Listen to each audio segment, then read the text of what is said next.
দুইটা দুইটা ভয়ঙ্কর পাপের কথা বলে দেই।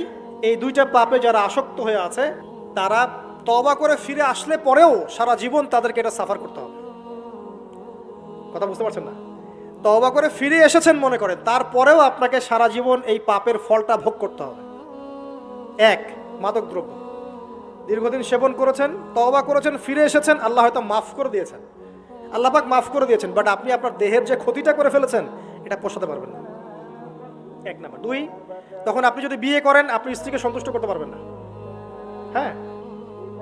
দুই নাম্বার হচ্ছে এই যে গোপনে যুবকরা যে পাপটা করে, মাস্টারবেশন, যেটাকে আমরা বলি হস্তমৈথুন, এই পাপ যেসব যুবকরা করছে বা করে, এবং অ্যাভেলেবেল এই পাপটা সবাই করে, কারণ এখন পর্নের যুগ, পর্ন দেখলে তো আর কোনো উপায় নাই, তখন তো এই পথেই যেতে হচ্ছে, নিজের উপরে নিজেকে জুলুম করতে হচ্ছে।